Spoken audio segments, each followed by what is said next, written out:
اب کچھ اور بھی ذرائع بتاتے ہیں لیکن یہ کنفرم نہیں ہو سکا۔ اب جیسے ہی وکلاء اس حوالے سے مزید بات کریں گے تو پتہ چلے گا۔ جج نے کہا کہ آپ اپنی صفائی میں کچھ کہنا چاہتے ہیں، تو عمران خان نے کہا کہ جو عدالت خود جیل میں قید ہے وہ مجھے کیا انصاف دے گی؟ اس نے مجھے کیا انصاف دینا ہے جو جیل میں چل کے خود آئی ہو، جو خود قید ہو؟ تو جج نے کہا کہ آپ کو مجھ پر اعتماد ہے؟ تو عمران خان نے کہا کہ میرا اب ساری عدلیہ سے اعتبار ختم ہو چکا ہے۔ عمران خان نے سائفر کے چلان پر دستخط کرنے سے انکار کر دیا۔ 17 اکتوبر تک یہ سماعت ملتوی ہو چکی ہے اور 17 اکتوبر کو عمران خان پر فرد جرم عائد کی جائے گی۔ دوسری جانب اس وقت اسلام آباد ہائی کورٹ کے اندر عمران خان کی درخواست ضمانت پر سماعت جاری ہے۔ عمران خان کی لیگل ٹیم اور بشرا بی بی اس وقت عدالت میں موجود ہیں۔ وکلاء دلائل دے رہے ہیں۔ ویسے جسٹس عامر فاروق سے کسی قسم کی کوئی توقع نہیں کی جا سکتی کہ وہ عمران خان کو کوئی ریلیف دیں گے۔ ویسے تو آج ضمانت کا کیس ہے، اگر ضمانت مل جاتی ہے تو یہ بہت بڑی بات ہوگی۔ دوسری جانب پریکٹس اینڈ پروسیجر کے کیس کی آج تیسری سماعت ہے۔ آج قاضی فائز عیسیٰ نے کہا کہ ہم کوشش کریں گے کہ آج اس سماعت کو مکمل کریں، لیکن اب یہ بند گلی کے اندر جا چکے ہیں، پھنس چکے ہیں۔ جتنے بھی وکلاء ہیں، خاص طور پر جسٹس اعجاز الاحسن، انہوں نے کہا کہ یہ مسئلہ نہیں ہے کہ قانون سازی صحیح ہوئی ہے یا غلط ہوئی ہے۔ آج صحیح ہوئی ہے، کل کو غلط ہو سکتی ہے۔ معاملہ ہے اختیار کا۔ کیا پارلیمنٹ کو یہ اختیار ہے کہ وہ سمپل میجورٹی کے ساتھ سپریم کورٹ کے رول چینج کرے؟ بات یہ نہیں ہے کہ انہوں نے غلط کیا ہے یا صحیح کیا ہے، اختیارات دیے ہیں، یہ اختیارات لیے ہیں۔ آج قانون سازی ٹھیک ہو رہی ہے تو کل کو غلط بھی ہو سکتی ہے۔ معاملہ یہ ہے کہ کیا یہ ہو سکتا ہے یا نہیں ہو سکتا۔ اب کوئی بندہ کہے کہ میں نے 14 گھنٹے کا روزہ رکھنا ہے اور وہ کہے کہ چلو میں 8 گھنٹے کا روزہ صبح 4 سے لے کر اگلے ٹائم تک رکھ لیتا ہوں، بیچ میں کچھ کھا لیتا ہوں اور پھر 6 گھنٹے کا روزہ مکمل کر کے 14 کے پورے کر لوں گا، کیا اس سے روزہ ہو جاتا ہے؟ بات یہ نہیں ہے کہ آپ نے 14 گھنٹے مکمل کرنے ہیں بھوکے رہ کے۔ حقیقت یہ ہے کہ اس کا ایک قاعدہ ہے، قانون ہے، رول ہے، ایک شرعی طریقہ کار ہے، ایک ٹائمنگ سے آپ نکل نہیں سکتے۔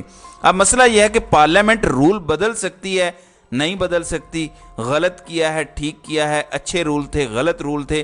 بات یہ ہے کہ پارلیمنٹ سپریم کورٹ کے رولز کے اندر انٹرفیرنس نہیں کر سکتی، خاص طور پر سمپل میجورٹی کے ساتھ تو بالکل بھی نہیں کر سکتی۔ آئین کے اندر ترمیم کرنی پڑتی ہے اور آئین کے اندر ترمیم کے لیے 2/3 میجورٹی چاہیے۔ تو آج اسی لیے کلین بولڈ کیا ہے جسٹس اعجاز الاحسن نے۔ انہوں نے کہا کہ اگر پارلیمنٹ کے لیے دروازہ کھول دیتے ہیں کہ وہ سپریم کورٹ کے ہر معاملے میں مداخلت کرے گی، ایک بار دروازہ کھل گیا تو اس کا کوئی سرا نہیں ہوگا۔ قانون سازی اچھی یا بری بھی ہو سکتی ہے، یہ نہیں ہو سکتا کہ قانون سازی درست ہے تو ٹھیک ہے ورنہ اس کو کالعدم قرار دے دیں۔ آئین اس طرح سے نہیں چل سکتا۔ ماضی کو دیکھیں، ایک شخص آتا ہے وہ پارلیمنٹ کو ربڑ سٹیمپ بناتا ہے، یہ چیف جسٹس آف پاکستان نے کہا۔ امریکہ میں یہ سب نہیں ہوتا، ہمارا ماضی بہت سیدھا ہے۔ سپریم کورٹ بار کو کوئی درخواست نہیں لے کر آئی، اور آج عابد زبیری نے یہ بھی کہا کہ ہم نے کیا درخواست لے کر آنی تھی، وہ درخواست جو ہم لے کر آئے تھے 90 دن کے اندر الیکشن کروانے والی، وہ تو آپ نے لگائی نہیں۔ آئینی معاملہ ہے، اس کو تو آپ نے لفٹ نہیں کرائی۔ تو قاضی فائز عیسیٰ نے کہا کہ اس معاملے سے نکلتے ہیں تو وہ درخواست بھی لگا دیتے ہیں۔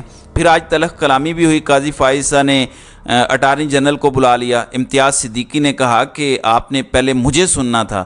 انہوں نے کہا کہ آپ کے رویے کی وجہ سے خواجہ طارق رحیم آج نہیں آئے، آپ یہ غلط کر رہے ہیں، آپ ایک قسم کے ڈکٹیٹر بنے ہوئے ہیں، آپ اپنی مرضی کے فیصلے اور اپنی مرضی سے سماعت کو چلانا چاہتے ہیں، ایسے نہ کریں، مجھے دلائل دینے دیں۔ بہرحال ان کو دلائل نہیں دینے دیے گئے۔ مختصر یہ کہ قاضی فائز عیسیٰ نے جو فل کورٹ بلایا اور ان کو یہ تھا کہ اب عمر عطا بندیال جا چکے ہیں، سب کچھ میں ایسے چٹکی بجاؤں گا، جو چاہوں گا کر لوں گا، میں ایک فیصلہ دے چکا ہوں، اب غلط کیا تھا میں نے یا ٹھیک کیا تھا، اب میری ایگو کا مسئلہ ہے، اب میں نے اس کو بحال رکھنا ہے۔ جو یہ پریکٹس اینڈ پروسیجر کیس ہے، کسی طرح سے بھی اس کے حق میں فیصلہ آنا ہے۔ تو وہ جو ایک خواہش تھی یا کوشش تھی، اس بند گلی کے اندر بری طرح قاضی فائز عیسیٰ صاحب پھنس چکے ہیں، طاقتور حلقے بھی پھنس چکے ہیں۔ مختصر یہ کہ پورا ملک، پوری قوم، ادارے، اسٹیبلشمنٹ، عدالتیں، آئین، قانون، سب کچھ بند گلی میں اس وقت پڑا ہوا ہے۔ بہرحال دیکھتے ہیں کہ اسلام آباد ہائی کورٹ کی سماعت میں کیا آج عمران خان کو ضمانت ملتی ہے یا نہیں ملتی۔ اگر ضمانت مل جاتی ہے تو یہ بہت بڑا ریلیف ہوگا۔ تو ناظرین کرام، آپ کی اس ویڈیو کے حوالے سے کیا رائے ہے؟ آپ اپنی رائے کا اظہار کامنٹ سیکشن میں ضرور کیجیے گا۔